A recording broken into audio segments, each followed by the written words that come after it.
All right, guys, this is jpeg2RAW, show number 32, and tonight I am joined by Tim Kemperle and a refresh from rehab, Kathleen Bowie. Very funny. Actually, my trip was extremely therapeutic. It was the first time I've been somewhere without my kids. And speaking of, I'm squeaking into the show on two wheels tonight because the kids and dinner won tonight. Well, I've kind of played around since you've been gone and said you couldn't make it there because of, you're doing your hair or you're doing your nails or you're in rehab. You want to just briefly tell everybody what you've been actually doing? Yeah, I had the opportunity. I have a good friend from college. She was having her second baby, and so I had the opportunity. They asked if I'd fly out there to do their newborn pictures. And the cool thing is that she's a photographer as well, and moms out there know that are photographers that we all try our darndest after having babies to get the precious shots that we want, but it's close to impossible to do it ourselves because we just had a baby.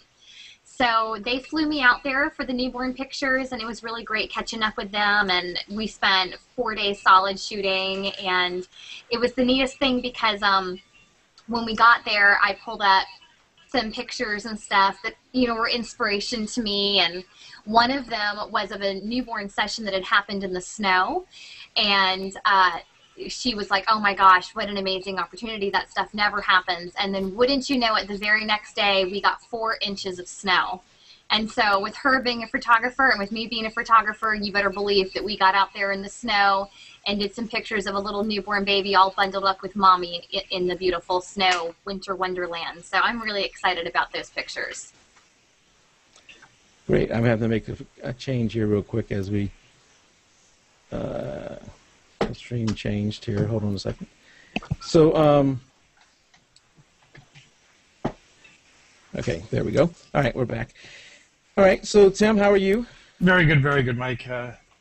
Good week. The weather's beautiful up here, so getting ready to go outside, get some pictures this weekend, and need to start taking some pictures again.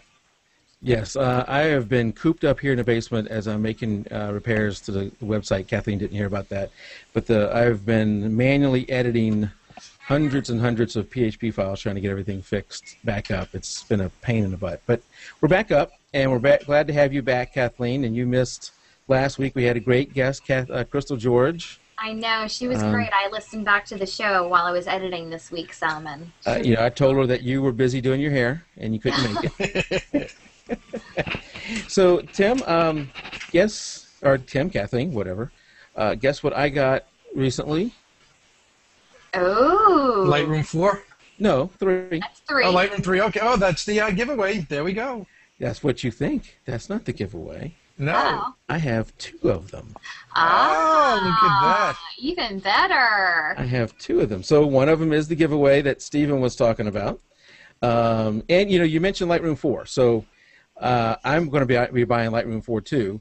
But, if you don't already own Lightroom 3 and you're looking to get Lightroom 4, go ahead and do that. But if you don't have Lightroom 3 already, then, if you win Lightroom 3 from us, then if you want to someday go to Lightroom 4, you only have to pay the upgrade price, which saves you a lot of money. Yeah, $80 or so, 70, $80, because they did lower the price on Lightroom 4. They lowered the price to $149 for the full version, and I think $79 for the upgrade. That's I think $149 was the upgrade price before, I think. It was, oh, yes. Really? Yeah. The teacher student edition was the $79 version. Well, it's still $79 for the teacher student and $79 for the upgrade, and I just got the upgrade this morning, and I've been messing with it. It's always different when you've got something new. You don't know whether to love it or hate it. I've been playing with Lightroom 4 beta for a while, and I love it. It's the one thing with the beta is you could not import if you imported your current catalogs, you could not bring them to the final version or something weird with that. So I did not want to bring in my real catalogs. But now that Lightroom 4 is out there, I'm going to be getting it as soon as things settle down here and going over to that, because I think it's editing better. And Andy asked, why on earth would I buy Lightroom 3? Well, there was some good sales on Lightroom 3, and I did not buy it for me. I bought it so we can give it away, because there's a lot of people who don't have Lightroom at all who would like to have it. And if you're just getting into photography, there are so many expenses. There's the computer. There's the camera equipment. The camera equipment, the software. It's just one thing after another. It never ends. And hey, I can't buy you Photoshop. I can't buy you a tripod. But I can get a good deal on Lightroom 3 and help somebody out. Well, and for someone who doesn't have Lightroom at all, I would see no purpose whatsoever on getting Lightroom 3 for free and then upgrading to Lightroom 4 right away. I mean, once again, I've only had Lightroom 4 for a day, and I'm not saying it's not worth the upgrade. I'm just saying that Lightroom 3 in and of itself has so much to offer that I personally would tell you, just wait. Just win the Lightroom 3 from the show. Play with it for months and months and months, and then if you're starting to get bored, then upgrade. But it's a great program. All right, there's plenty to learn within the program itself, and Lightroom 3 is still very powerful. Yeah, it's awesome. Kathleen, you have a little bit of feedback. You might want to check and see if you're coming through both your mic and your camera or something. I don't know. Okay, I'm going to mute because I don't know how to do that. Okay. So, Tim, I'm not sure it's coming through her now. May not be coming through you. Anyway, the other one, you sign up for the giveaway. You sign up for the giveaway, and it runs to the end of March, and then we'll announce it somewhere in April. It may be the second week in April or the first week. I'm not sure yet. So we need to come up with something else on how you're going to get the second one. And here's the idea I had, is that part of the giveaway now is whoever. Every time you enter, when you enter, it gives you one entry. To get other entries, you've got to get someone else to sign up, and they got to sign your name, saying, Tim Kemperle sent me here, or Tim Kemperle, or something like that, and that enters them, and it enters you again. So I'm thinking that the person who gets the most people to enter with their name will win the second copy. What do you think of that? That's really awesome. Oh, that sounds better. And there's one condition. You got to get at least 5 people. You can do it. And if Melissa Sanchez is out there, I think I'm going to have to say you can't enter this one, Melissa. She winning them all. She won two of them, 2 of our 3 contests. So we want somebody else to win this time. Melissa Sanchez and I have Hawaii in common, but that is not why she won. It's really simple. You just go fill out the form. You got to do 3 things: like our Facebook page, join our group, and subscribe to the show. Really, really, really easy. If the first 2, liking the page and joining a group, are really easy. If you have any trouble with subscribing to the show, just let me know, and then we'll help you out there. Yeah, Stephen says she's already won twice. She has won twice. Okay, so one more little piece of news I wanted to hit on is for you, Kathleen, is the new Canon. What do you think of the new Canon 5D Mark III? Well, I'm really excited, especially off of our show where we talked about focusing and the focus points. Of course, I'm not prepared right now, so if I get a little bit of this information wrong, don't hold me to it. But I know that it has an insane amount of autofocus points, and that I think 41 or 42 of them are cross-type points. 41, yeah. Which, seriously, I could sleep at night now. It just makes me happy. Going from one cross-type point dead center of my sensor to 41 of them spread out across my sensor makes a girl happy. So I'm excited. There's been a lot of debate on the show. There's been some debate on the Facebook group about Nikon versus Canon, and I'm sorry, Tim, Sony's usually left out of second-class citizen.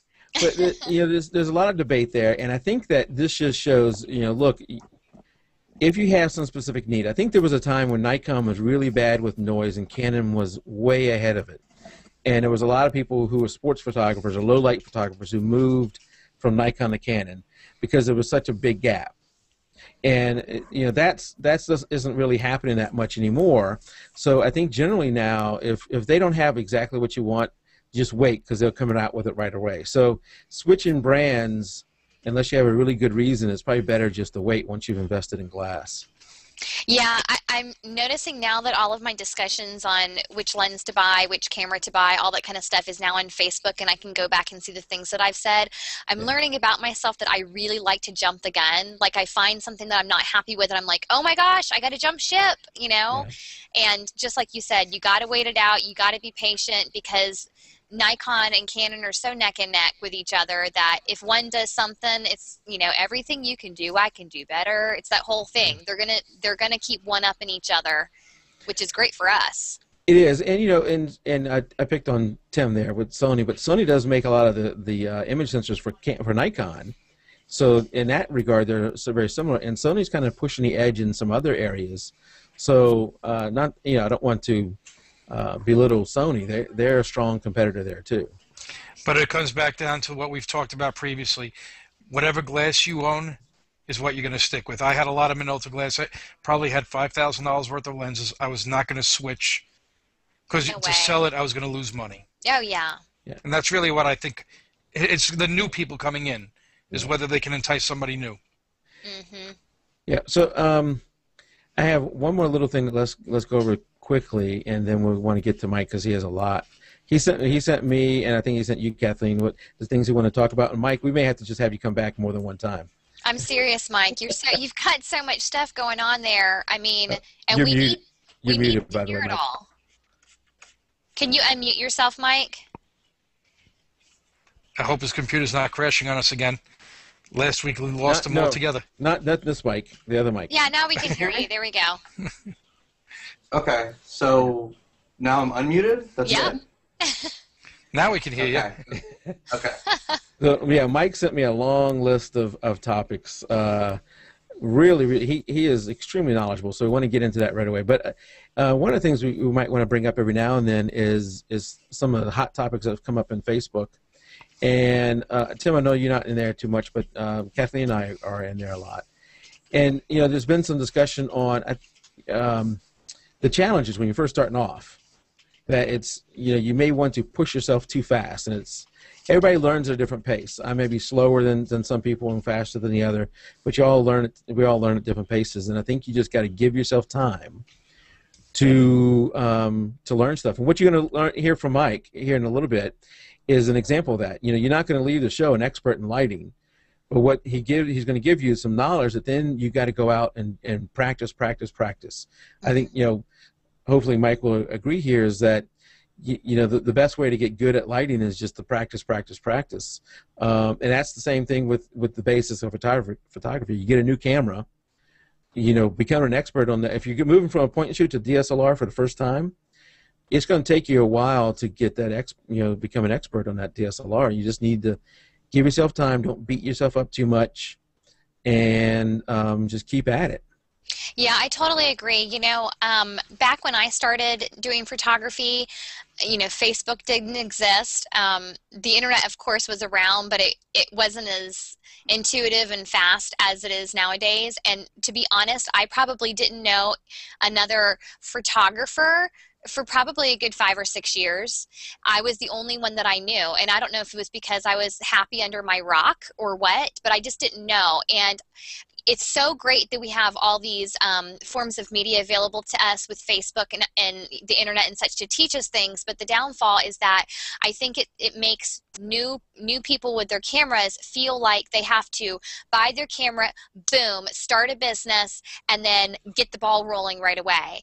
And I probably shot for at least 1.5 years or 2 years for fun. And when people would ask me to do their pictures, I'd say sure, and I'd do their pictures and I'd hand them a disc, and it was no big deal. I didn't even think about it being a business. It was just for fun for me. But that's how I learned. And then the more people started asking me, the more my time became valuable to me. And then I was like, well, if I'm going to do this, I really need to know what I'm doing. And so that's when I started to learn more and then eventually started to charge. But it's definitely not one of these things where you can go buy a DSLR, read the manual overnight, and then start booking sessions and start having people pay you. You need to really take your time. And my rule of thumb, what I tell people is when people ask me, when do I know that I'm ready to start my business? And I say, when you know that you know more than your camera does, start a business. If you still think your camera can outsmart you, you have no business trying to run a business, because then the whole business side of it is a whole other element that is really difficult to learn, with the tax information and the legal parts and getting your license and all that kind of stuff. So it's just a lot to take in, and so take your time, take your time, take your time. Yeah, maybe another way to say that is once you start a business, like you said, the accounting, the marketing, the collection of, when you sell something, collecting the money, all those things are things you're going to spend a lot of time on if you're going to do this for a living, and it's something you got to be really good at. And if you're still learning the camera needs to be second nature. You don't need to be fighting that and learning some of the basics at that point. You just need to give yourself some time and be critical of your own work. Definitely. And making mistakes is fine. Tim and I are both amateurs. Both you and Kathleen and Mike are more pros, and I'm sure that even you guys make mistakes. Oh, and, yeah. And y'all learn from those mistakes all the time. Yeah, and I say that make sure that you know more than your camera does, and that's not to say that you ever stop learning, because you don't, but you certainly need to understand the exposure triangle before you start taking on clients. You need to understand that like you can do it in your sleep. Yeah. Okay, well, we'll kind of do that over time as anything hot in the Facebook group is bring up. But let's get right to Mike. We're so excited to have you tonight, yes. Mike. There's Awesome. been so many times on. There's another group that Mike Howard and I are a part of, and so is Mike Colletta. It's Joining Photographers of Georgia group. It's Scott Green's group, which he was a guest a few weeks back and has come on a couple times. But we talk about lighting issues all the time, and I think that you've been extremely helpful, not just to me, but a lot of people in the group when we're talking about, oh my goodness, I think I'm going to have to do an indoor session. What do I need to bring? Do I need reflectors? Do I need a softbox? Should I take a monolight? Should I take an Alien B? And it always seems that you're chiming in, and you seem to really know your stuff, so we're glad that you're here. Awesome. Thank you for having me. I'm stoked. Yeah. Go ahead, Mike. Well, I was going to say, let's start with maybe Mike giving us an introduction to himself. I was same as Kathleen. I picked up a camera. Actually, I've never shot film before. I never had a camera until I was 25, which was 4 years ago now. And I started doing it, and I won a creative lifting contest that gave me gallery space. I had no clue what I was doing. Was doing some HDR stuff. It was terrible, in my opinion. I don't know how I won, but that actually got me thinking. That I ran into a kid that I knew that was going to the Creative Circus in Atlanta, and I talked to him about it. Went, looked at his stuff, and I was like, oh my god, that's next level. Like, that's cool. Mm-hmm. And his name's Bobby Propenpeck, and he really inspired me. He's out in LA right now. And went to the school, and it was just jumped right into commercial photography. They don't teach you, they teach a little bit of, like, kind of sprinkled here and there with film, but when I was there, it was all digital. Mm-hmm. So it's all, it's trying to get you commercial jobs. So that's really the only aspect I know of it. Like, I honestly don't even think I could really, like, go out and, like, find pictures. I don't know. I don't have that eye.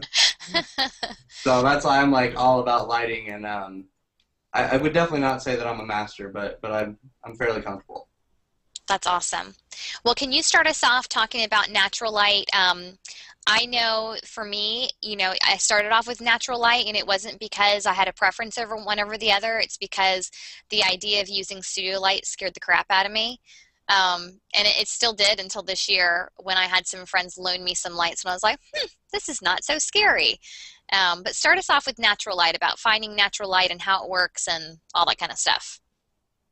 Let me see what I have for natural light. Definitely the different times of day makes a huge issue. I mean, you don't want to shoot at 1 in the afternoon because the sun is directly above you, creating shadows coming straight down. It's basically when the light's directly above you, it's going to create shadows in your eyes from your eylids. Right. And so basically, the sockets would be like blacked out. Mm-hmm. Right. And you always want to have the eyes pop when doing portraiture. It's number one. You focus the eyes, and they have to be lit. Mm-hmm. Unless you're going for this creative artsy, you're doing it for a reason. Then I would say don't shoot at that time.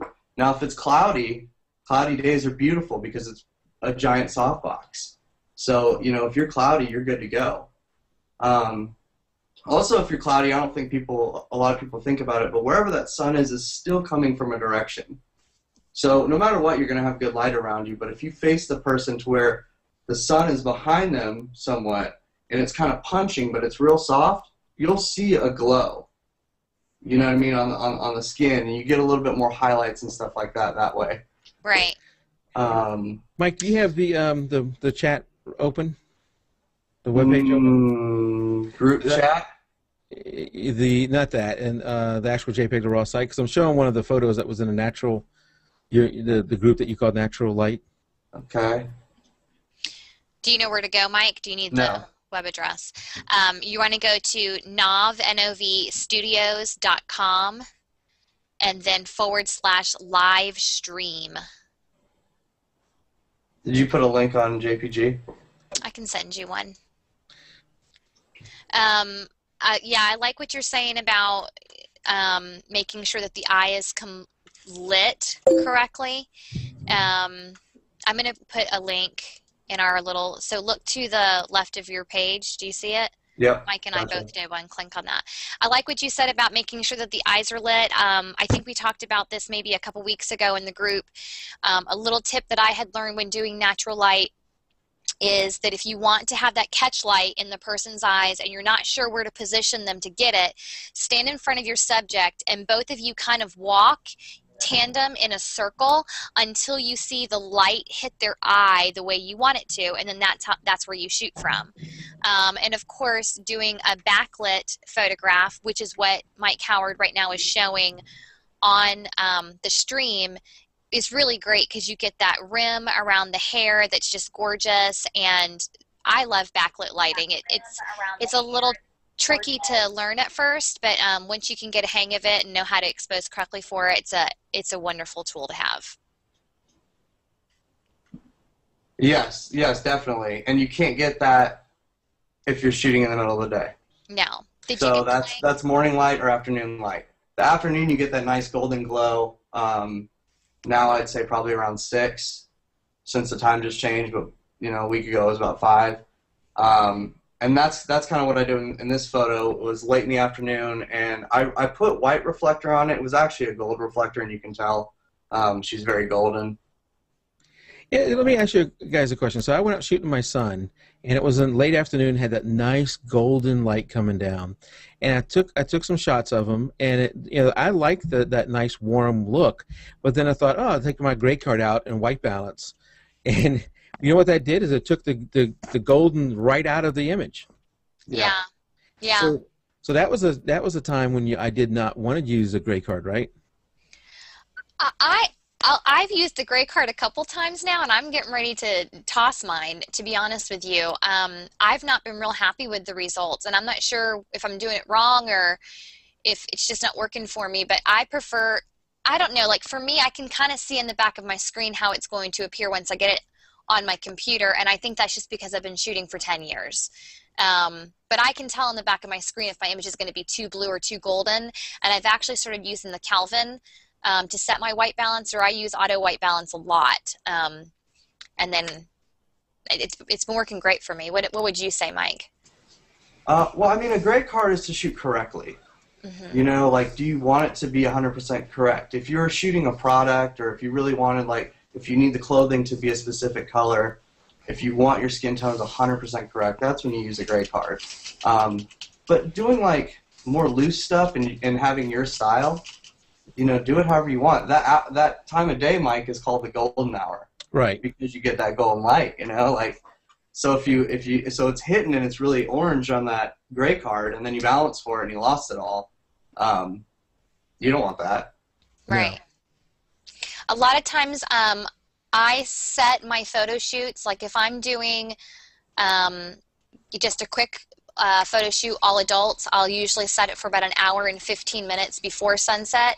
I do an hour and 15 minutes because people are always late, or they want to show up and show me 5 outfits before we actually get started. If I'm shooting a family with children, I'll try and do an hour and a half to hour and 45 minutes before sunset. Because with kids, everything's unexpected, and if I get there and the sun is just still too bright, I always select locations where I can shoot in the open shade first and then move into the open light during the golden hour of the sun. Right. And you can really do a lot with that time of day, too, without even, you know, manipulating it. Because it's coming in so directional, you know, and it's at a good direction that you can bounce it and kind of play with it, maybe scrim it off. If you can, you get creative. It's a good time to do it. Yeah. Someone out in chat asked, what size reflector are you using on this girl in the blue dress, and where was it in relation to the subject? It was camera left, so it's basically creating like a cross light. Yeah. And it was just a standard 5-in-1. I'm not sure the size. Is that big? Okay, yeah. Can I tell you that thing? I've got the rectangular version of that, and it took me forever to learn how to fold that thing back up. One of my clients actually showed me how to do it. She says, it looks like it would fold up the same way that my tanning booth does, and she just folded it right up, and I was just like, thank you. They make really big ones, too, that you have to, like, double fold and let fall onto the ground. Oh, my gosh. You can go to YouTube. They actually have videos on how to do it, because I had one like that, and I could not figure for the life of me how to fold it back up. The giant one? Yeah. Yeah, I like the circle one because to me the square ones tend to like do this. They don't want to stay flat. And when you're in the wind at all and it keeps wanting to do that, it's now bent. And what that does is it creates more of a spotlight, or sometimes it's like a narrow beam. Oh, right, yeah. Super cool effect. But If that's I like what you're the more going for. evenness of a circle. Right. It's easier to hold its shape. Right. Mike in chat, they're saying they can't see what Mike's trying to demonstrate. Oh, hold on. Yes, sorry, guys. Mike, can you show us that again? I was trying to get moves? I was trying to get the next photos ready that Mike emailed me, and didn't get that. So, hold on. Let me give you the. Okay, go ahead, Mike.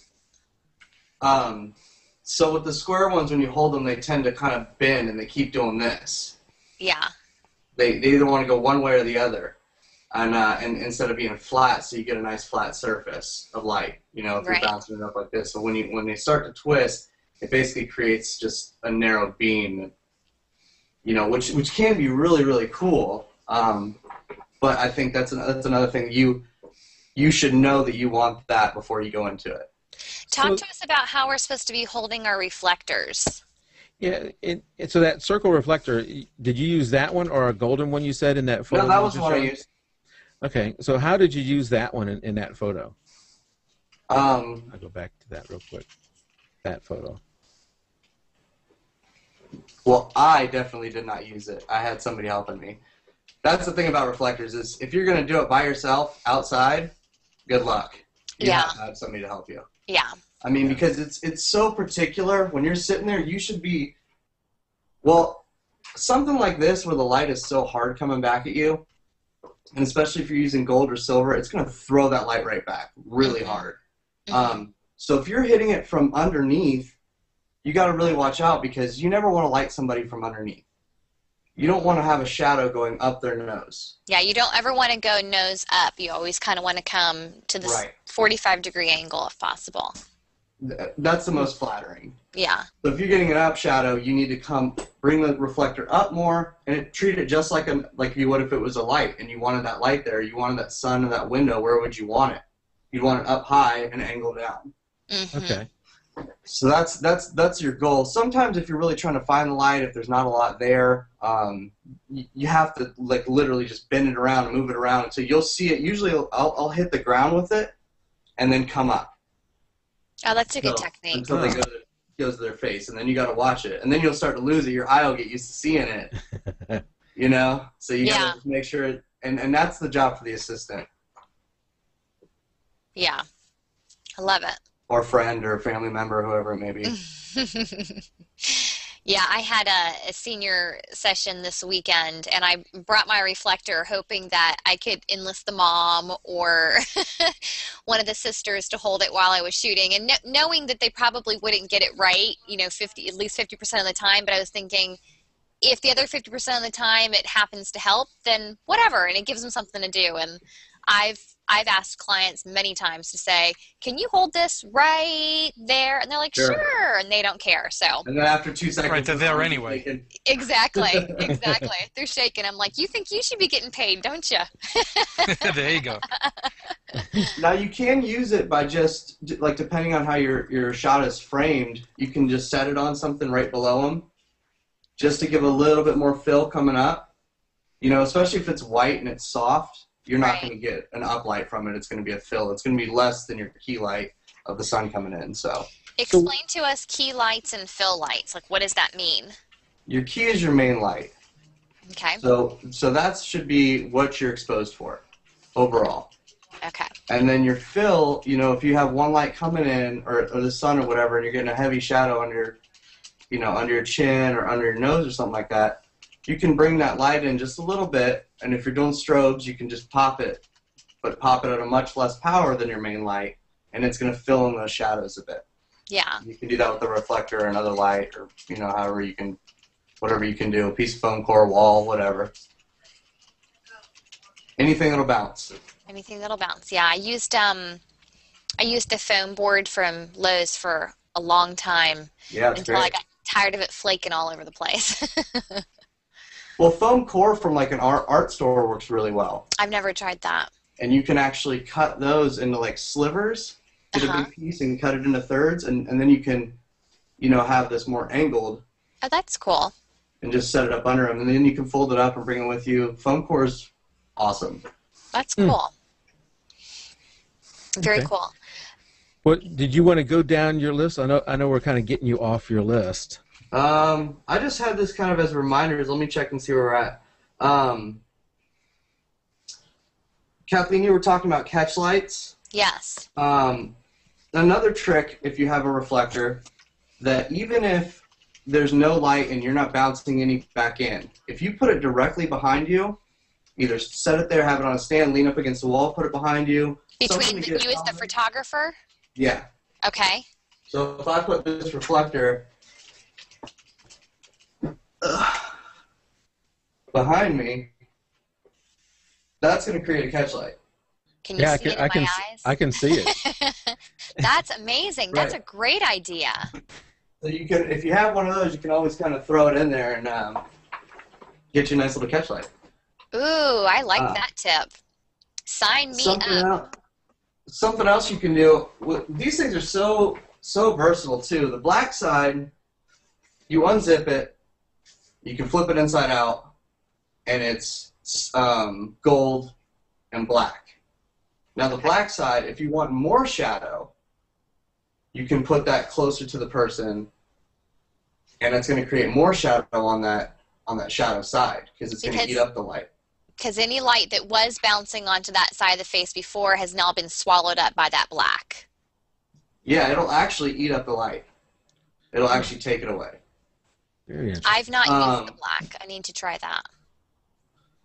You know, if you're going for like a more moody thing or something like that, can also create something that looks more studio lit using natural light, kind of give it a different feel. And then you got the scrim, or the diffusion panel on the inside. Scrim. This thing is amazing. Yeah, I've used that quite a few times. Now, that is where you are filtering out some of the light hitting the person, like this harsh sunlight. Yeah, you can use it for a subtle bounce, for a subtle fill. It's not quite as powerful as the white side. Yeah. You can actually, I think I have a photo that I gave you, Mike. It's a close headshot of a girl with red lips, white background. Let's see if we can find that. I'm laughing at Christy. I think it's Christy McCord in chat. She said someone needs to make a reflector hat so you can have it right behind you all the time during photo rig shoots. it up. That's right. Then Christy, if you reflector design one, I'll ears. buy one. Yeah. Somebody's going to do that. Is it this one, Mike? Yeah. No, it's a Well, you can't see it yet. It takes a second. Yeah, scrolling through in chat. Just wait a second. Because I remember I only have 3 of the ones that you sent me. Everybody hold on. It's been in the natural light one. Anyways, a really cool trick. The natural light one. All right, you keep talking. I'll try and find it. So if you have that sun even if it's a little later in the afternoon, as long as it's down a little bit, you can take that diffusion panel, put it behind somebody, and that's going to make them have just a bright white blown out background. Oh, so cool. Say that again for all the people who missed it, because that's really great. So if the light's going down and you're about to pack it up and go home. So if you're, well, it's got to be a strong light, though. It's got to Okay. be probably anywhere from 2 o'clock till 5. Okay, okay. So So you'll middle of backlight the the day. person. I'm sorry? Middle of the day. More or less. Okay. I mean, you have an open window. I think just that after that golden hour, you lose a lot of the sun's power, so you probably Okay, so can't this do it image then. that you have right here, is this the one? Yes. Okay, so you have to have a bright light and you put the scrim behind your subject Right. and you get Just that directly- blown out look. Right. That's awesome. So is that So actually you the scrim gotta we're get a seeing? studio shot wherever you go. Yeah. Oh, yeah, that thing's going with me every time now. That's awesome. And How they much make is- things called scrim gems that are bigger, that actually have a frame that you build out. And if you Okay. have those, you have a couple stands, you can sand it down, and you can do like a whole family on light if you wanted. If you And, have it big and enough. that was a question out in chat. So you can get stands if you don't have an assistant? For these You things? can. You better have some sand with you, because the bigger these things are, the bigger the sail it is. So, Yeah. Right. It's Yeah. a big wind catcher. Right. yeah, Mhm, for it sure. sure And is. it can get dangerous. Mm-hmm.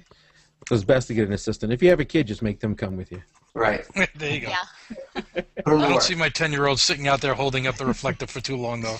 So Mike, in this image, is that actually the scrim that we're seeing behind her? It is. Okay. I love that. Yeah. It's just really clean. You can do it wherever you want. If you need to strip somebody out and drop them, you have a clean white background. Mike Colletta, Cool. why have we not talked to you sooner? Seriously. I'm sorry? I said, why haven't we not talked to you sooner? This is great information. I don't know. Okay, so talk about, it says on white backlighting. I'm reading your notes here. Right. Yeah, so that's Do you have an example of that, Mike? on light back. It says on white backlighting. Maybe you made a typo. That's what I was talking about, the scrim. Okay, cool. Got it. Okay. All right, so we're moving on to Scott Green's favorite topic, speed lights. Speed lights. I don't use speed lights very often, just because I learned on strobes. Mm-hmm. But they are incredibly versatile and incredibly light, and you can kind of tuck them in places. You don't really need an assistant to carry them. Modifiers get tricky with them, but they're, I mean, it's great light. Light is light, you know. It just depends on how you use it. Yeah. So the number one thing about them is you got to get them off the camera. Got to get them off the camera. Got to get it off the camera. I mean, nobody likes a pop-up flash. No, and you can see it a mile away. There's been a few people in our jpeg2RAW group who have posted images saying, I just don't know what to do to make this look better, and pop-up flash, get it off, Right. get it off the camera. Yeah, it's not So a flattering light whatsoever. So go ahead and explain to us, since I know that we've had people in our group with the pop-up flash and they'd love to be able to use like a speed light off camera, what equipment do you need to be able to get that speed light off the camera and use it somewhere else? You would need a tripod that will hold your off-camera flash, and you'll need some Right. sort of diffuser, correct? Yeah, I mean, Scott Green, if the people out there aren't familiar with him, he uses no modifiers, no softening, and that's his look. You know, And it's really great. there's nothing wrong with using it bare. Just get it off the camera. Yeah, okay. Right. But yeah, you would need, like you said, the tripod. You need some sort of a trigger system. Mm-hmm. And that depends on what model speed light you have. Okay. If they will accept the trigger system, or if you have to hardwire them in somehow, or if you have to buy like a third component hardware piece to link them together. It just depends on what you have. Now I know that somebody in our Facebook group got triggers for $26. It had a Wow. hot sheet. It had the trigger that goes on the camera, which is the transceiver. Okay. Transmitter, I'm sorry. Okay. Transmitter. And then where your light is connected is the receiver. Awesome. So you need those two things. So those obviously were not pocket wizards. I'm sorry? Those obviously were not pocket wizards at that price. They were not pocket wizards. Pocket wizards are transceivers, and they go both ways. Okay. Okay. However, the ones that she got had a hot shoe mount on the receiver. Nice. Which is super cool because then you can just slide on your flash onto that receiver and put it wherever you want. That's awesome. Yeah. Do you think that you remembered who that was? Maybe we can get the link and we can add it to the show notes a little bit later, a couple days from now or something. Do you remember who it was? Yeah, it was Eileen, I think. Okay. Well, we'll try and contact her. Yeah. That helped you think through the process. Oh, I love it. Okay. So once you have that speed light and you get it off the camera, the number one thing you need to remember about lighting is like the classic ways of lighting, butterfly and Rembrandt. And butterfly is to have it directly above, at a 45, above camera.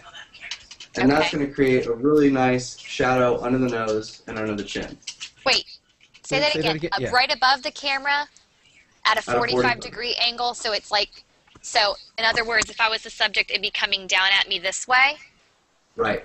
Okay. And and then when you get it off to the side, it's called Rembrandt, and you get that little triangle of light right in the eye, down the cheek. So butterfly because it would be coming down the nostril if it was over the head at 45-degree angle. I think the butterfly refers to the dual shadows that you get under your nostrils. Okay. They're shaped like a butterfly. Okay. I think that's what it is. Okay. And that's how I start all of my lighting scenarios. Okay. You start you over can add to it and with the butterfly? With the butterfly or the Rembrandt. Okay. Very cool. So once you get that speed light off camera, you just want to keep it at a 45. No matter where you're at, no matter where you put it. And the harder it is without diffusion on it or any sort of modifier, the harder the shadow is going to be. And if you start putting diffusion on it, whether it be softbox, a little beauty dish, or you make your own thing, as long as it has like a translume layer or some sort of diffusion panel, it's going to soften it and it's going to give it more wrap. And it's going to be a nicer, prettier light. But if you're going like a hard look, like a band or the way Scott does his seniors is very dramatic and dynamic, hard light. It just depends on what look you want to go for. Yeah. And that's why I say speed lights are harder because the modifiers for them aren't nearly as nice as strobes. Well, and the modifiers they're going to be smaller too, aren't they? They're going to be way smaller. Yeah. Way smaller. And unless you start stacking speed lights like some people do. I've seen trees built out of them where they have like 6 of them on there. Well, if you ever watch... blasted through a big softbox, but, you know... If you watch Joe McNally... May as well have a strobe then. Yeah, exactly. If you ever watch Joe McNally, I think he travels with like 80 or something of them. I think I've seen that video where he's out in the desert, and he's just like just beating down the sun. Yeah. He travels with a crap load of those. So one of the things as you add modifiers, especially with a speed light, you're really cutting out the limited power they already have. You are. They're just not very strong. And maybe this is something that you already just mentioned, is stacking. You say OCF for more power? That was in your notes, stacking... Stacking off-camera flash. Off-camera flash, for more I got power, yeah. So you're just saying using them in combination to blow through a softbox or something like that. Yeah, I mean, if that's what you have, if you have 3 of them, and it's, you're outside on location and you need more light to kind of compete with the sun or knock it down a little bit, you can just stack those together, and the more units you have, the more light you're going to have. Okay. Jennifer out in chat is saying that she wants her pop-up not to come up. Jennifer, what kind of camera are you shooting with? And maybe we can help you. How to get off automatic. Yeah, Jennifer's using a Sony, and the question she had, because I was responding back to hers, my Sony, I can trigger my off-shoe camera flashes with the pop-up flash. And the pop-up, while it's flashing, doesn't impact the subject, but it will operate as the master to the the other flashes. So okay, I gotcha. But that's actually a good thing, though, isn't it? Is she not wanting it to do that? 'Cause She thought that the pop-up flash would be impacting the picture, which is what we're talking about. Yeah. It definitely will if your other lights aren't strong enough to overpower everything that pop-up is putting out. But if I'm hearing it right, what I think is happening is it's firing just to tell the other lights to fire. Correct. It's the master. And then it's actually flashing really fast twice, once to start the flash and once to stop it. Yeah, so I think it's not meant to impact the image. It's meant to start and stop the other flashes. It's meant to be the trigger. Yeah. Now, from what I know, she's probably slaving her off-camera flashes with her pop-up flash. Correct. Mm-hmm. So when that hits, boom, it's the speed of light, and it's triggering that other flash to go off. Correct. That's exactly it. But they're both hitting at the same time. Correct, but it's the way Sony describes it is the on-camera flash, the pop-up, is not strong enough that it's actually unless you're very close to the subject. You're talking about a subject that's probably 5 feet away at least or more. It's not going to impact that subject directly in front of you. Okay. And I've used it. I have actually 2 off-shoe camera flashes. But one's actually Minolta, one's a Sony, and they both work with it, and I get some very pleasing results from it. Now, I also could use a cord for it, so I don't have to get a separate trigger for it, which is the good part. A lot of times you can't hard sync them in with a cord, but it limits you on where you can distance put that and everything, right? Right. Okay. Interesting. Very, very interesting. But the key, would you say the key to speed lights is getting it off your hot shoe, off the camera? Yeah, just that light coming straight from the lens is just not flattering. It's just Well, what about appealing. bouncing it off a ceiling or something? Do you disagree with that as well? No, not at all. I mean, it depends on what you're doing. You know, if you're shooting an event, a wedding or something like that, or bounce all day. I mean, because then you're just creating this massive, basically a giant softbox. If you have a white ceiling and your light is hitting that ceiling, it's becoming as big as that source. I will remind everyone out there that when you bounce light off of a surface, if that surface has any color whatsoever, the light will take on the color of the surface. So no pink ceilings. Right, no pink or blue ceilings, can't bounce light anymore. Even if you have like a cream colored ceiling, it's going to make everything look dull and dingy. So keep it white and you're good to go. Yep. Yeah, that's a good point. And close. Great It can't point. be a 20-foot ceiling either. Right, exactly. It won't be bouncing off of anything. Very true. Talk to us about do-it-yourself modifiers. You guys familiar with cinefoil? No. I am not. No. It's like a really thick tinfoil that's black, and it's primarily used in the video world. Where would you buy something like this? I know they have it at PC&E in Atlanta.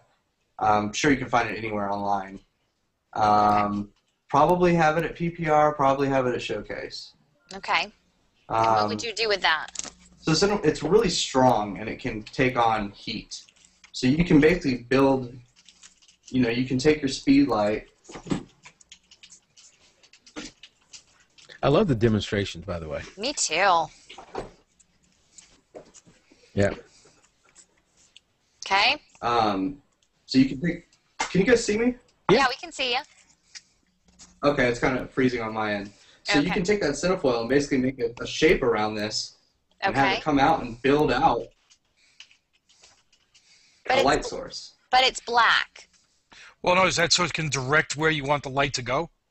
Is that what you're trying to do to angle the light? Oh, I gotcha. Mm-hmm. So almost like a Elizabethan collar for your dog, but for your speed light.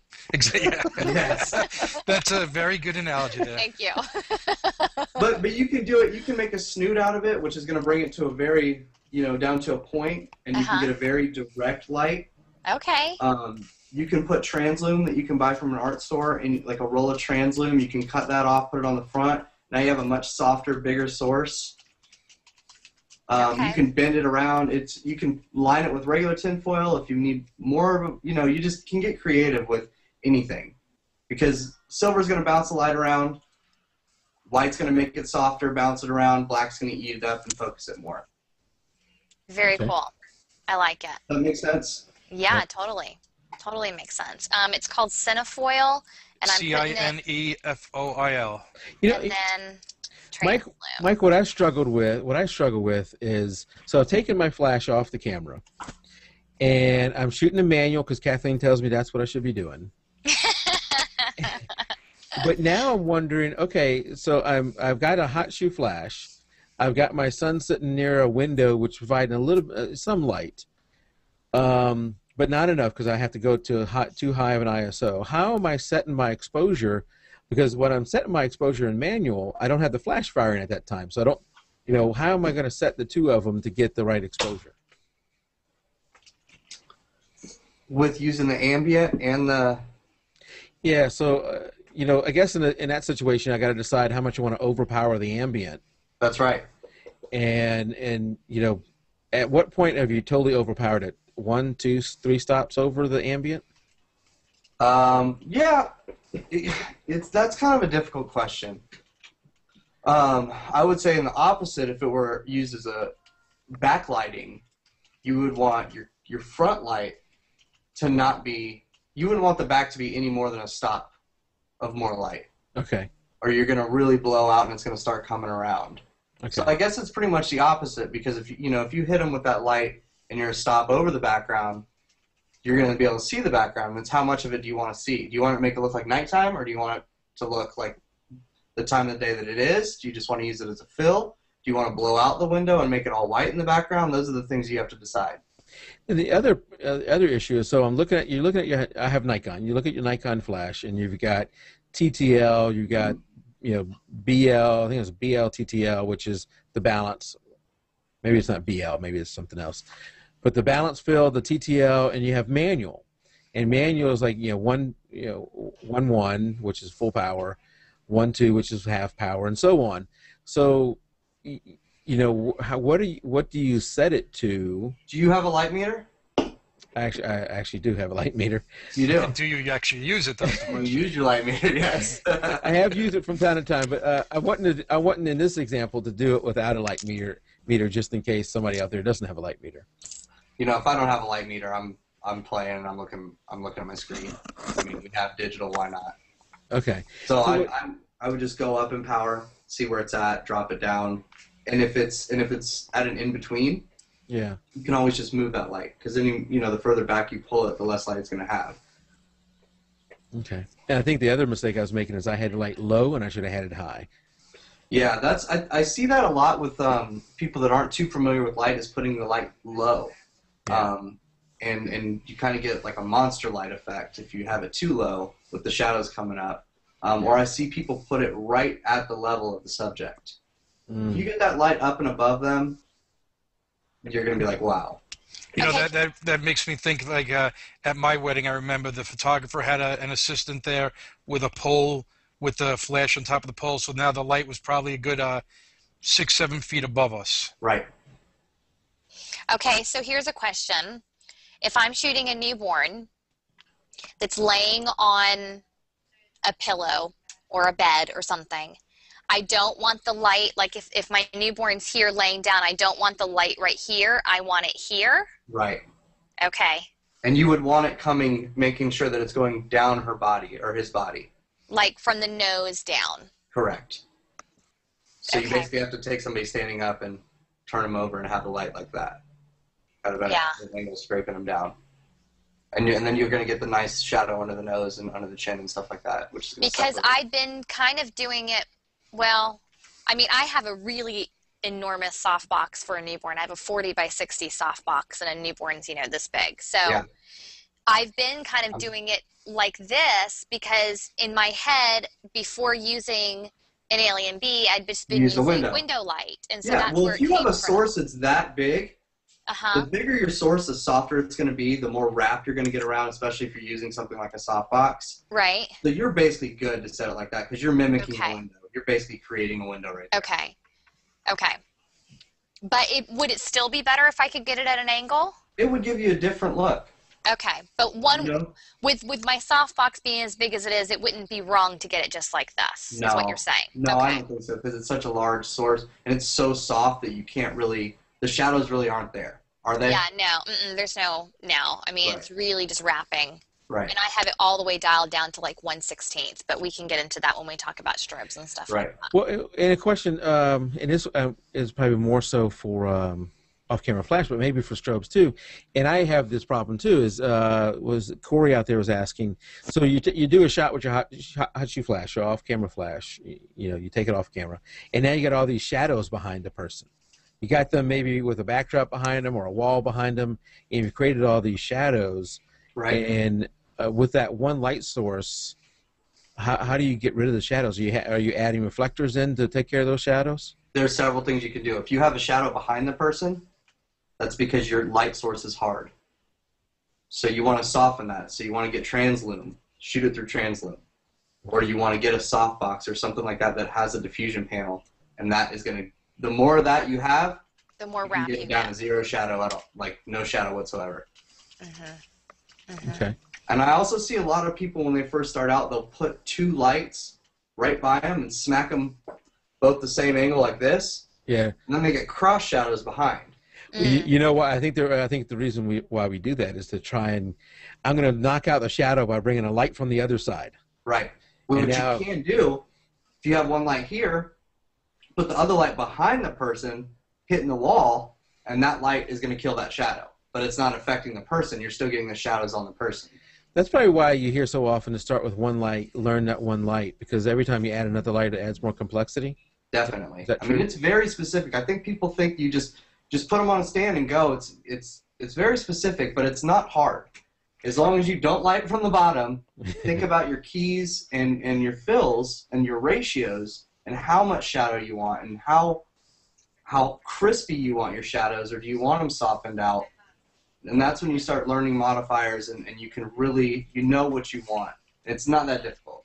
So here's my method. If it didn't work the first time, just keep doing the same thing Absolutely. over and over and over again until that thing that didn't work actually works. Oh, like never change it at all? Right. Yeah, well, it works at some point. Yeah, eventually it's going to work for you. It's just a matter of I haven't done it enough. Right, Right. exactly. I'd say the number one thing is play. Experiment. Right. And that's kind of what I was jokingly saying. If that didn't work, try something else. Experiment. Just keep going. Yeah. And with don't digital, think just you- take as many as you want. Yeah. I see Yeah. people that I assist a lot, bigger photographers, a lot of commercial people, and I've seen them, they don't even point the lights at people sometimes. It's like, you want it pointed where? And it's just because of the effect of like the edge of that light scraping across something, Yeah. or or it just hitting something a certain way and falling back a certain way. You just experiment. You never know. I love those shots where you have like completely lit on one side and then dark on the other side of someone's face. And I have always wondered how they accomplish that. I'm sure they're using a black reflector on one side to zero out any light, now that you mentioned what that does. Yeah, probably. I mean, anything black, a piece of foam core, like velvet, velour type material will eat up light. Anything like that is gonna suck up that side. I would say it's probably maybe a softbox without the baffle, and the baffle is another word for the diffusion panel. Yeah. You can take that piece out, and it's going to be a lot more of a crispy line. Yeah. Smacking them right from the side, it's going to stop right there. Okay, cool. I might have to give that a shot. Give it a whirl. And it's also really cool if you turn the person to look directly into the light, Oh, yeah. because then the back is completely dark. Oh, And that creates cool look. all And you sorts of can see a lot of opportunities the here. Yeah. bone structure. Yeah. So do we want to jump into strobes now?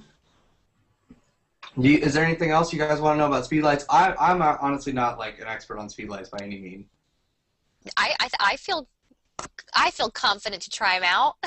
I mean, light is light. It doesn't really matter what it is. Like I was saying with the reflector, when you have the reflector outside using natural light, that becomes a light. Yeah. When you walk outside, if you're comfortable shooting in natural light, that means you're comfortable with one light source. And how do you work that light source? That's true. Do you go to open shade because it's absolutely beautiful? Mhm. Do you use it as a backlight? Do you use a reflector to pop it back in? All these things it's light. If it's dark outside and you want to have a rim light like you get at 4 in the afternoon when you shoot natural light, put a light behind them just like the sun would be. Mm. Yeah. Just kind of It's like having your personal sun follow you around. I want you right Yeah. there. Thank you. Mhm. wherever you want it. Yeah, I like that. Mike, I think this kind of goes with a question in chat, but do you have a studio where you got stuff permanently set up, or are you doing a lot of your stuff on location where you're having to go there, set up? I do not have a studio. I have access to a studio. Okay. And a lot of my stuff is either on location or some things I might shoot in the garage. I shot a lot of stuff when I was in school using their studios. I still have access over there because I actually teach some classes up there now. So if I need what kind of tear down, what kind of setup and stuff, what time commitment to get it set up and everything going? If it's by myself and it's an intricate like 5-6 lighting setup, it's going to take me hours. Yeah.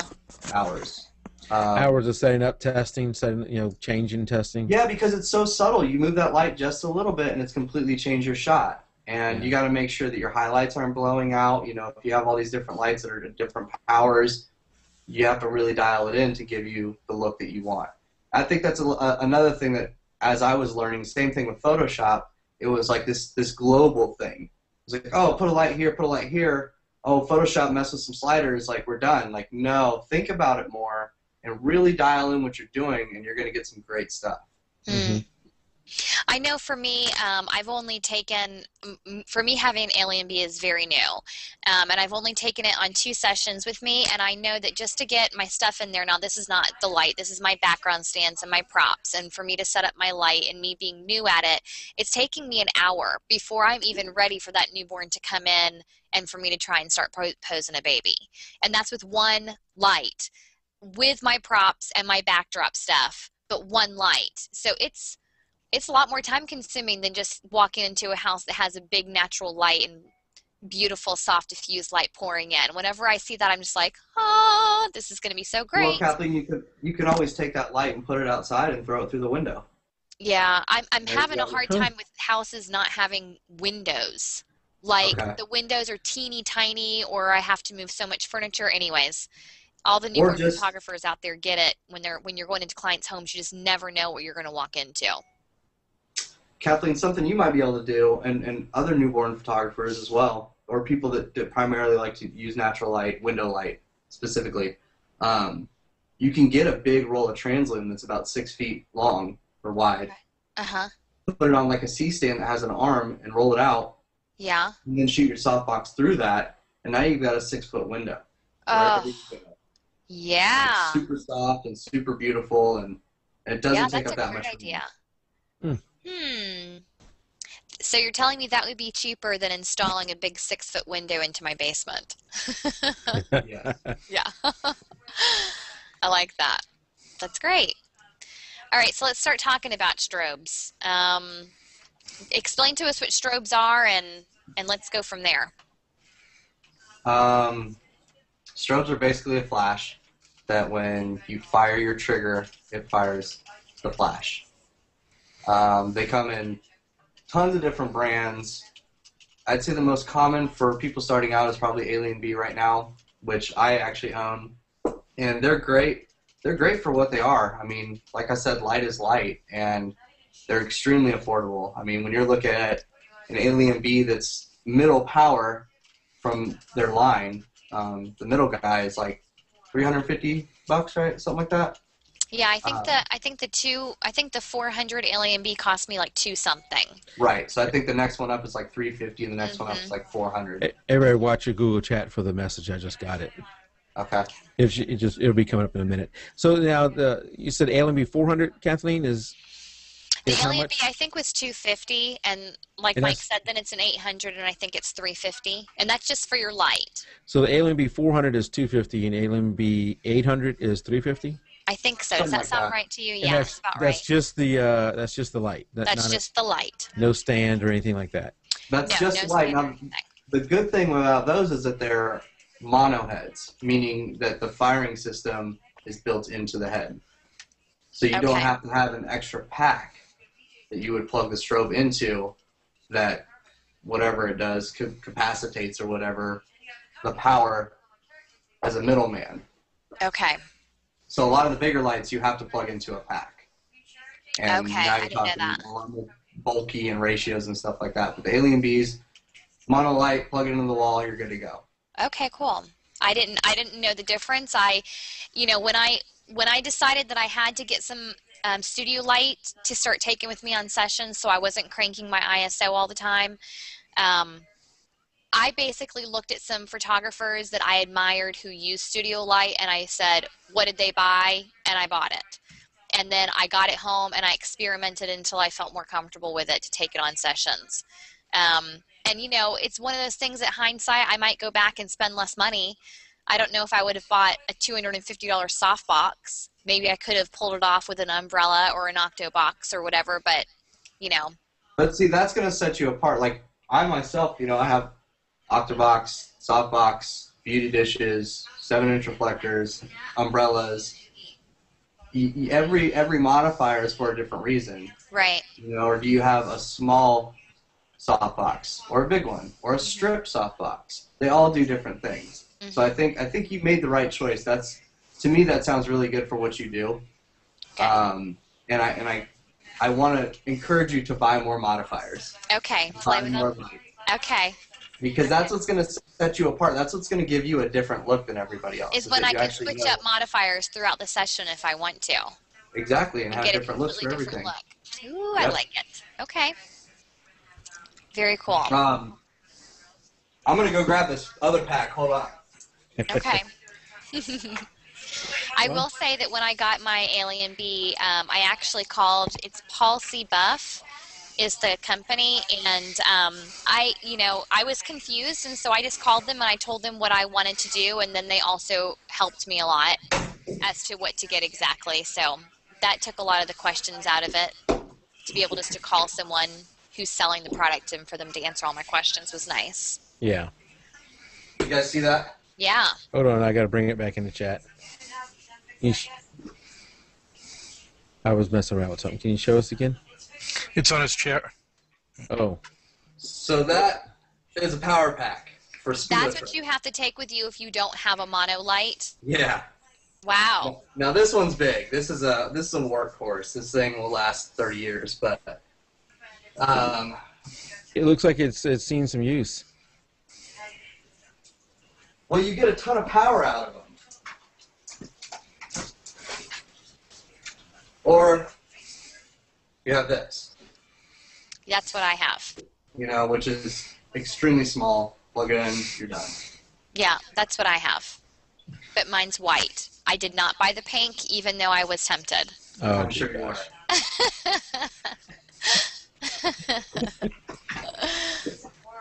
So, where can we go from there? You talked about no underlighting. Keep it at 45, yep. So we already know that. Ring flash and ring lights. Did we talk about that? Do you guys know what that ring flash, ring light is? Isn't that kind of, it goes around your lens? Right, isn't that used for like macro photography? I'm not sure. I'm not sure what its purpose is. I've seen people use them before, and I've actually seen people use them for portraits, but I don't really understand their purpose. Is that sort of like a beauty dish also? No. Okay. Is that is the ring light the thing that creates the white lights in the eye, the circle lights in the eyes? It will create that catch light. Okay. A ring flash, like Kathleen said, actually goes around your lens, or it can. It's made to mount around your lens. Right. But in my opinion, it's extremely ugly. It's basically an on-camera flash. That's what I was thinking. What's the purpose? It looks fancier, but really. That's why I thought it was for macro photography, because the flash up top couldn't get to it, so it was around the lens to brighten up the subject if you're close to it. It could definitely be used in macro photography. But not for a portrait session. That would just be the same as using on-camera flash. Well, you know, there's a time and a place for it, because a lot of this, like higher fashion type stuff, they use a lot of ring flashes. A lot of people do their whole campaign, and it just looks like party pictures, you know, with an on-camera flash. Yeah, I gotcha. But a lot of people, because it gives a real punchy look, it'll give a lot of highlight, but kind of flat. And by party pictures, you mean the kind of pictures that you get when you take your point and shoot to a club? Yeah, kind of. Basically, but they look more professional. Right, exactly. Hey, Mike, are you still there? Yeah, I already clicked it. That's the server, right. I guess. Okay, gotcha. But a lot of people actually get that ring flash and take it off the camera because of the quality of light that it creates. Oh, really? Okay. Because it has its own look. A lot of times people will actually put it on the center of a big umbrella. So you have the big umbrella as your fill light, is actually, could be your key light, and then you put that ring flash in the middle, and it just creates that little bit of snap, that little focused punch wherever you want it. So it might light up the face a little bit more, and then the body will get light from the surrounding umbrella. Oh, that's awesome. Now, with strobes, do you have the same issue with the sync speed that you have with speed lights? So, like with a speed light, you can generally do 1/160th or 250th, whatever you say. Right. So you had that same issue there. And Scott Green out in chat was asking about high-speed sync, where I guess you can go beyond that limit of the camera. As far as I know, I don't think you can with Canon and Nikon cameras, aside from the high-speed sync deal that he has with his. He has the Pocket Wizard 2. I don't know what they're called exactly. He would know more about that than I would. If he can enlighten me, I'd love to know, because that's a great thing to know. I've done that too, and I couldn't explain it here good enough for anybody to understand it. But there is a way that with Nikon and the Nikon Flash where you can go above that, the normal limits, but it's just not as powerful. It does something where it's not as powerful. Is that what it is? Yeah. Well, I mean, the faster your light is controlled. Your ambient light is controlled by your shutter speed. Okay. Your strobe is going to be let in more by your f-stop. Yeah. I'm sorry, the other way around. It's going to be. So ambient light. But I'm totally screwing this up. Ambient light is controlled by your f-stop. That's okay, Mike. Start over again. I'm actually confused myself now. Well, here's one of the things. And I don't want to start talking and not know what I'm talking about. So maybe this is not what you were going for or whatever, but just made me think of this. When I got my first strobe, I couldn't understand how I could set my camera to 1/4000th of a second and not stop action, but I could set my camera to 1/80th of a second, put the flash on it, and stop the action. And the way I made myself understand that was I took a fan with the fan moving, and I set my camera as high as it would go without the shutter, without the light, and I could not get the blades to be solid. They would have some motion to it. right. But when I set the flash to the camera to 1/80th and the flash to match that, it provided enough light and it stopped that fan like it wasn't even moving. And it's because the flash was providing all that light. Which is actually your flash duration. Flash duration, correct. How fast that light hits and is gone. Right. And if it's dark and that light hits it and is gone, and that's what your camera saw, it's going to freeze motion. And I did some water drop shots. I've done a lot of water drop shots, and you can't really stop the action with your shutter speed. You've got to do it with the flash duration. Right. And that's one of the issues with Alien Bees and cheaper lighting is like their flash durations aren't super fast. You can't really dial that in. That's more high-end lighting is where you get into stuff like that. Or your speed lights. Well, I guess it depends on what you're shooting, because the lower your power is, the faster your flash duration is going to be. Yep. So if you're doing something like water droplets, it needs very minimal light, then you can freeze that by using a speed light on low power. Mm-hmm. Okay. So f-stop controls the flash, and shutter speed controls your ambient light. I just wanted to get that out there so it's on the audio portion of our Okay, that's podcast. what I was thinking, and then I was like, oh, I'm totally screwing this up. We've all been there. When you're on the podcast, you can get turned around really easily, Yep. Especially if you have trolls running around making vulgar comments to you while you're trying to explain aperture. Is that troll Scott Green? I can ban him. Well, I'm thinking about it. It's only green in chat right now, I know, right? so to speak. Yeah. How do I see this chat? Why can't I see it? If you're looking at the window where you can see us, if you just kind of scroll down, it's right underneath the window. Not the one in the Google Hangout, though. The one from the jpeg2RAW podcast. Yeah. Okay. Flex Okay, cool. TT5s. That's what his pocket wizards are called that allow you to sync faster. Flex TT5s. Okay. Awesome.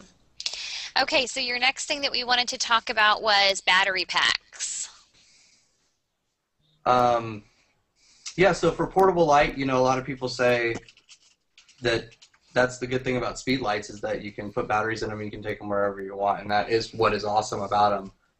The great thing now is you got brands like Alien V that come out and they have battery packs for $200 that you can get 800 pops off of an 800 light at full power, which is just ridiculous. So for $200 you can get portable light and you can take studio light wherever you want. What do you think's cheaper, refilling your speed lights or buying a $200 battery pack? Well, I mean, if you break it down to power and to everything else that goes into it, I would say the better buy would definitely be a strobe. $300 for a strobe, $200 for a pack, so you're at $500. Nowadays, speed lights cost $500. Okay, right, for yeah. one, and you have limited power. Okay, right. Gotcha. So for what I shoot, I get a strobe. Okay, cool. All right, and then let's talk about softbox versus octobox, because I even remember that you, when I was trying to decide what I wanted to get, you were telling me an octobox would be good. Explain to us what each of them do and what their purposes would be for and that sort of thing. What did you get, Kathleen? Octobox or a softbox? I got a 40x60 softbox, and it's not because I don't trust Mike Coletta's judgment. I do, but one of the newborn photographers that I admire a lot who is using studio light, and I couldn't tell for the long. I thought she was a natural light photographer for the longest time because of how soft it was. She used a softbox, and so that's what I got. Yeah, so they're basically the same. Okay, they're going to do the same thing? I mean, more or less. They're different shapes, so of course they're going to create somewhat of a different light, but both of them are going to be super soft. Both of them are going to wrap around the subject. The softer it's going to be. The bigger the box is, the softer it's going to be. Right. Okay. The more diffusion you have, the softer it's going to be. And a lot of soft boxes and octoboxes and stuff like that have usually 2 layers of diffusion in them. They have one right after the light, and then they have one on the outside. Mm-hmm. So you can take one of them off or take the inside one off, depending on how punchy you want it to be, or how hard you want that light to be. Because even in a softbox or an octobox, they're big surfaces with a bunch of bounce. So even with no baffle whatsoever, it's still a soft source. Right, okay. Does that make sense? Yeah, totally. All right, talk to us about beauty dishes. Beauty dish is my favorite thing ever. Yeah? I use beauty dishes for everything. Okay. They make a nice. They're called beauty dishes because they make a nice, beautiful light. Mm-hmm. Now the beauty dish is silver on the inside, correct? Or white. Or white. Okay. He's going to show us an example. Okay, good. This is my beauty dish, or one of them. So what it does is, the light goes in here, where my fingers are. Yep. And it actually bounces off this plate here. Okay. And throws the light back into the dish, which bounces around and throws it out. So Okay. all that bouncing around softens it. It almost looks like a very large hi-hat for in-ceiling lighting. Yeah. Yeah. Okay, so I have a question for you about a beauty dish. Before I was loaned a softbox to play with, someone loaned me their beauty dish for a newborn session. And I'm sure I was using it incorrectly, but let me tell you what I was struggling with, and then maybe you can tell me what I was doing wrong. My baby looked sweaty. Like there was so much like gloss on the baby, on the skin. Did you have a sock on it? A Do you what? have diffusion? No diffuser. And that was Okay. why, right? So any source you have, if it's not diffused, it's going to be hard. And Okay. beauty dishes, especially if it was silver, you're going to get Yeah. a lot more shine to it. That's why I like it, because I like people to look shiny. But for babies, unless you have that look, you probably don't want that. Right. No, you don't want that. Yeah. And so after that experience, I was like, no studio light for me. But then when I was loaned the softbox, not because it was a beauty dish versus a softbox, but because there was a softness to it, I liked it so much more. Mike, do you have in the photos? Is there an example of one that was used a beauty dish? So maybe I can show. Yeah, there's a couple of them. How do I see what you're showing? Are you showing images? No, right now it's just showing us. Okay. It would be right above the chat when Mike puts a picture in it. But there's a lag, right? There is About About an 8-second lag. Oh, we're down to 8. It was more than that earlier. Oh, okay. Yeah, there's a couple of them. There's one with the blonde girl that has like pink on her eyes. Okay. How about the one I'm showing now? I can't recall the lighting on that one. Okay. Okay, so if someone wanted to use a beauty dish for newborn photography, but they wanted it to be a diffused light, what do you put over a beauty dish to diffuse that light? They call them socks. It's Socks. basically just, it's a diffusion panel that has elastic around it. SOX or SOCKS? I think it's just a slang term, so I'm sure it's SOCKS. Okay. Socks. That one right there. You shot that with a beauty dish? Yeah, and that's also the closer your sources to the subject, the softer and more wrapped you're going to get. Okay, so let me guess. Okay, I'm going to play detective here. You did have a sock on your beauty dish. I did. And your light source was over her head, but a little bit 45-degree angle to camera right.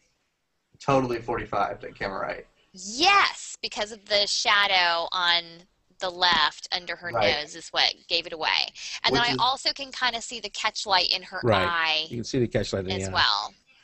And then you can see the catch light in the bottom right of her eye from where I had a silver reflector at a 45 underneath her. Oh, yeah. I think it was just laying on the table. I think she was leaning on a table, and it was right underneath her. Wow, I So love it. that's throwing that light right back up there and making it, extremely soft. Okay, cool. And that's it. That's, one light and a bounce. Very cool. Oh, hi, Kitty. He's right behind you. It's dinner time in a couple of minutes if you want. Okay. Okay. I hope she made enough for all of us. Right? What are we having? This is a beautiful image, Mike. Very cool. Who did you have a makeup artist do the makeup? Yeah, her name is Mara Z. Yeah. MARAZ.com. Very cool. Very cool. And she's pretty damn good. Okay, so talk to us about bare reflectors. Well, I think a lot of people, it's just all on the look that you want to get. Uh-huh. When you have a bare reflector, it's going to be a hard light, and you're going to get a lot of shadow. What's a bare reflector?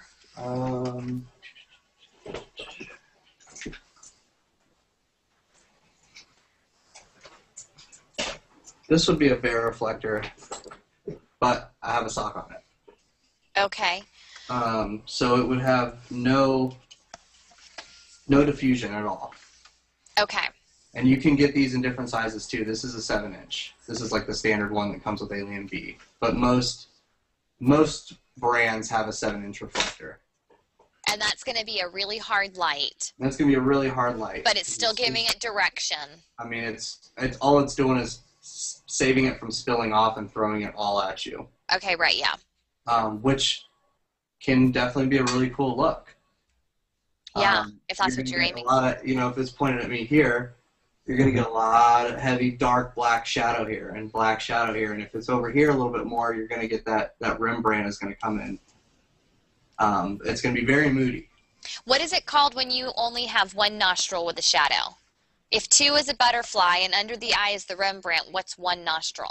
Well, that Rembrandt will give you The one nostril. I don't know what it's called. I'm actually not like super technical on what different lighting scenarios are Well, called. let's make up a name for it. What should we call it? A broken butterfly. Okay. A broken butterfly. Because you only got one nostril.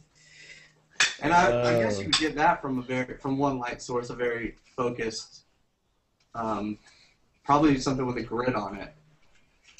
Okay. Which this is a grid. Oh. You can, and what this does, it doesn't affect the quality of light that comes out of your modifier, but it focuses it. Can you hold that up to the camera again? Basically, That's called a grid. It's just honeycombed, and it goes in here. Whoop. Good catch. But you can get grids for anything. You can get them for soft boxes, strip boxes, beauty dishes, everything. Explain to us what would be the purpose for that, just to give it more direction. To focus it, yeah. Okay, so if I have a softbox and I put a honeycomb or a grid on the outside of my softbox, all it's going to do is direct my light more so I get less spill. Right. Okay. Right. So if I really want, let's say that I have, newborn babies is what I shoot. So let's say I have a newborn baby and I'm getting a whole scene, not just the baby, but let's say it's like on a box or something. And I want it lit like almost like a spotlight right over the baby, but I want the whole back to be shadowed and, all around it to be shadowed. Then I could put a honeycomb on my softbox, put it at a 45-degree angle to the whole box with the baby on it, and I would get more like a spotlight effect around the baby, and the back would be... You would not get that off of your softbox. Okay. Because it's a big source. Because it's too soft. Because once it hits the softbox, it's going to diffuse it again. It's only, no matter what, it's going to be your light source is going to be the size of your modifier. Okay, right. So I would need a smaller box with a honeycomb or a grid on it, like that. Yeah. And these you can get different degrees of grids. Okay. That are smaller holes or bigger holes that focus more, or vice versa. Or you can get it something called a snoot. And I was saying earlier, you could make a snoot on a speedlight with cinefoil. Mm-hmm. And a snoot is basically just a tube. It's a spotlight. It's a spotlight. Okay, so what if I have one of those, what do you call them, bare reflectors, and if I wanted to do a honeycomb and a sock, so it would be a diffused directional light, do you do the honeycomb with the sock over it? It would definitely be a lot more effective if you could get the honeycomb over the sock. Okay, gotcha. But I think That's it definitely, cool. I think it still helps if, because you can make a small, soft source. Yeah, I love that idea. If you're doing portraits, you can just light somebody just in their face, or just in half their face. Yeah. Depending on the degree grid. Some real drama going on. Guys, we're at an hour and a half. Are we? Yeah, I know, Mike, you just got called to dinner. And, lighting is something we really didn't even get to many of your photos. So I think we definitely need to have you back. And what would be interesting is to continue. Mike made us a nice list of things to go through, and we didn't get through all of them. What would be nice is to finish that list off sometime, and then to go through some of your images, because I think it helps to see the image and get explained what's going on. I was hoping that we could be like, okay, this is what I did on this one, and this is what I did on this one. Well, it's a trick that we use to make you come back. It doesn't even feel like we've been talking for an hour and a half. This is ridiculous. I protest. Well, I mean, I could go on forever, but we'll start losing people out there. And Mike's, I don't know if that's your girlfriend or your wife will be our friend, whatever. And won't let him back on. Like yeah, may get mad. We don't want to abuse our guest either. He asked me if I wanted to eat before, and I was like, we should probably eat before because I think this might go late. Well, what I want to do is, if we can, is just open it up for just a little bit to chat and see if we can get anything there. And then, Mike, we'll have to set up another time for you to come back, because you had some great images. And you sent me some, and I picked a bunch myself that I wanted to go through one by one. And I think we just need to do that at another time, because we'll be here another hour and a half if we do that. I could talk for days. Well, you're definitely coming back. Is that a deal? Sure. Okay, good. Okay. So before we let Mike go eat dinner, any questions out in chat? And we'll have to wait for this delay to catch up. Let's see. We've got one from Scott. It says, do you use a light meter? And if so, how do you meter different areas of the scene? I try to use a light meter. I don't always practice what I preach, but I would say you should always use a light meter. If you're using ambient, you have to use the ambient setting, and you would, if the light, if say I was using sun, natural light, you would meter behind them to get where that, if I was doing a rim light, to see what that's at, and then see if you need a reflector in the front, if it's going to be blown out on the back. And usually that's, you got to read your stops and see how much, and light meter is definitely the way to go if you want to be technically sound and have the best image. I would say always use a light meter. Okay. Dun, dun, dun, dun. It's super important. Okay. BB mentioned there is always actions for lighting overlays. If there is no good lighting on a shoot, are they worth it if you can get that effect that you want?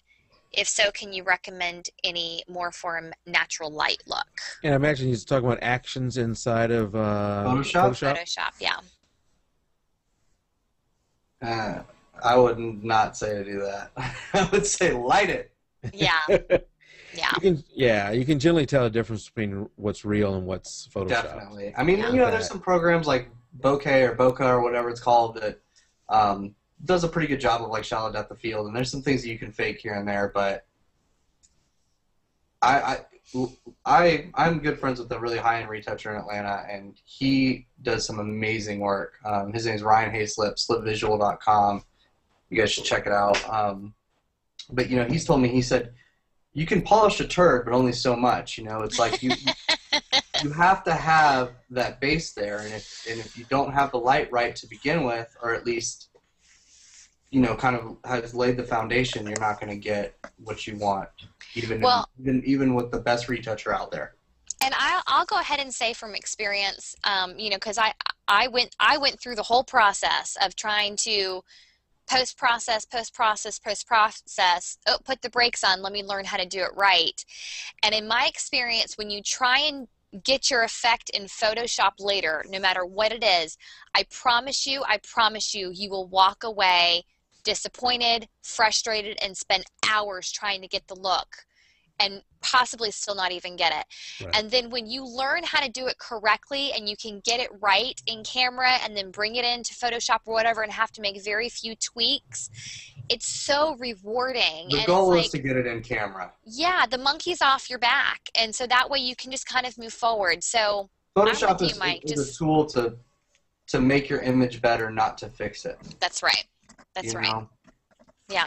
And I see that Corey says, what about Gary Fong stuff? Just modifiers, but he makes them for speedlights. They all create different looks and different things, and you'd really have to get each one to play with it and see what it does and move it all around your room and put it behind somebody and here, there, and the other to see what you can do with these things. Sarah J's asking about the difference of light between a softbox and a beauty dish. We kind of went over this, Sarah, a few minutes ago. So if you missed it, you might want to try and go back after the show is published to listen to it. But yes, it does depend on the size, correct, Mike? Definitely the size.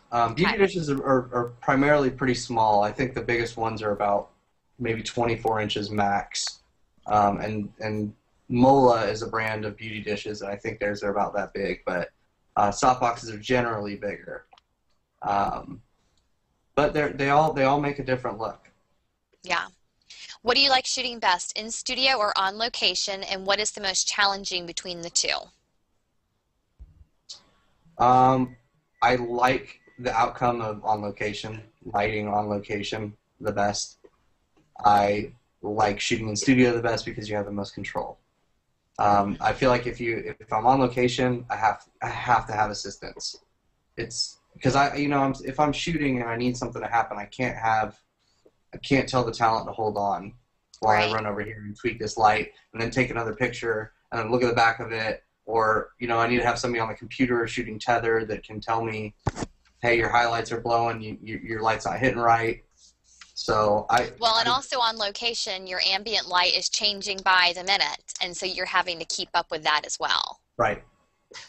Mm-hmm. And while you're answering questions, I've changed the view here a little bit where I like it. I'm just scrolling through some photos. This is something I've been wanting to do. Have us on one side and scrolling through some photos. And right now it's just auto playing, so we can just keep answering a couple more questions and then we'll end this. But I wanted people to see some of the images that we'll talk about in a later show when we have Mike back about how he lit some of these.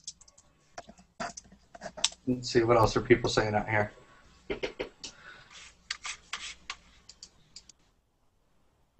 Do you like, I wasn't paying too much attention, so I'm about to mess up here, but did you answer the one about shooting a location or a studio? Yeah, that's what I was just talking about. But I see he says, what is the most challenging between the two? And I think the most challenging thing is to get your light right and trust your light. And because the back of the camera is a great thing to have, but you can't tell how light is really hitting if you have several lights. Right. You know? Right. And that's where meters come in and shooting tethered. I would say any of you out there that are trying to do things that are kind of like more production looking, shoot tethered, shoot to a computer, check it there, check your numbers, make sure your lights are hitting. Check your histogram. Yeah, check your histogram for sure. When you shooting tethered, are you shooting like into Lightroom or something like that? I have been shooting in Lightroom, yeah, Lightroom 3. Yeah. Okay. It's funny, a bunch of these images you pulled are just like test shots of like my friends and stuff. Well, the guy in the water, I think that those two were test shots, right? Definitely. Oh, you shot Flip Burger Boutique? Yeah. We love that place. It's awesome. Yeah. Is that actually a burger joint? Oh, yeah. Okay. It's the guy from, what was the show? Top Chef. Top Chef. He opened a burger place here in Atlanta. There's actually 2 of them, and they're fantastic. Okay. It's better than a burger joint, trust me. Yeah, it's like high-end burgers. Oh, yeah, so good. And it's just going to keep flipping through them. Okay. Well, Mike, thank you so much for coming out, and we will definitely set up a date for you to come back not too long from now and finish off the list that you made for us and go through a bunch of these images. We didn't even get it all the way through strobes. I know. Well, I knew. I feel like I barely was able to take notes. I'm like, I'm not going to be able to sleep tonight. You know this, right? Well, when I did the pre-show with Mike, I knew he was going to have way too much information for us to fit in one show. And then he sends this great list. I said, "Oh, we'll never get through this." Yeah. And yeah, and I apologize because I tend to forget that certain people are different levels, so I kind of like roll things out without explaining what that Don't is. apologize. We'll slow you down when I need to. I'm the one that's going to say, wait a minute, tell me what is a softbox? I'll ask you. Yeah, that's what we're here for, to slow it down, especially me, to slow it down and help maybe some of the other people who don't understand all this stuff. Mike, thanks for coming. Kathleen, great to have you back. I'm so glad to be back. Thanks, guys. I'm glad that rehab is over and that you it's over. And I would like to mention, if you're going to buy that new Canon, yes, or if you're going to buy the new Nikon, which I highly recommend, and you're going to buy it through Amazon or Adorama, either one of those, if that's where you're going to buy it from, go through our site first, and we'll get a little bit of credit. Click on the little Amazon link or the Adorama link. If you're going to buy it from somewhere else, then do it however you're going to do it there. And don't forget to enter the Lightroom giveaway. Run through the end of March. Lightroom is an incredible tool that every photographer should have, especially if you can get it for free. Yeah, I'll co-sign that. Lightroom is awesome. Yeah, it's great. Yeah. All right, guys. We'll Thank you see very y'all much. next week. I'll come back as soon as you have an open spot. Yeah, Awesome, Mike. Thank you, Mike. Hold on one second, Mike. Everybody out in chat, thank you for coming. Good night, chat. See you guys later. And we'll see y'all next week. Bye-bye. Okay, hold on.